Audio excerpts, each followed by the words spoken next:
Bret Hart is considered by many to be one of the greatest professional wrestlers of all time.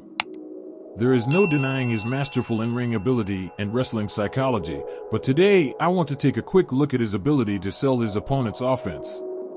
This subtle art form made any Bret Hart match believable, and it made his opponents look like $1 million. Here's 5 times Bret sold like an absolute boss. Number 5. Taking a shot to the ball bag. During his legendary match with Steve Austin at WrestleMania 13, Bret Hart took a lot of great-looking bumps for Steve, and his selling during the match was second to none. When beating down Steve Austin in the corner, Bret added another shade of realism to the match, taking a fantastic-looking low blow. Bret sells this brilliantly, from the visual agony right through to the body language and screams of anguish. Everything about this says, yep, he took one right in the sack there.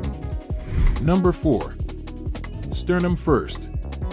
This was a Bret Hart trademark. But man, did it ever look good. The velocity at which Bret hurls himself and his 235-pound frame into the turnbuckle was scary, and to be fair, it legit looked like it hurt taking this bump. For sure, must have knocked the wind out of him. Number 3. Chair shot agony. Another highlight of the Steve Austin vs. Bret Hart match at Mania 13. Man, this shot genuinely looks like a spine breaker. And the way Bret sells his back, contorting and writhing in agony, makes it all the more believable. Adds another layer of grit to an already 5-star match. Number 2. Perfect bumping. Bret sold like crazy whenever he was in the ring with Mr. Perfect.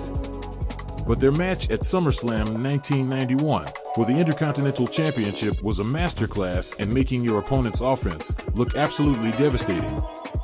Take a look at the way Bret propels himself across the ring and the sell job on his head after the landing. Or how he attacks the turnbuckle with his head and the expression of pure exhaustion. Perfection. Number 1. Secret blade job. During his title match with Roddy Piper at Mania 8, Bret was able to sell Roddy's sucker punch so convincingly that management legit thought he had been busted open the hard way.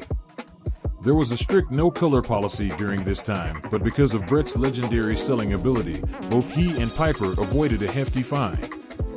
Worth noting that Ric Flair, who also bladed during his match with Randy Savage, was fined. Got any others? Leave a note in the comments. This was Hogan's Choice. See you next time.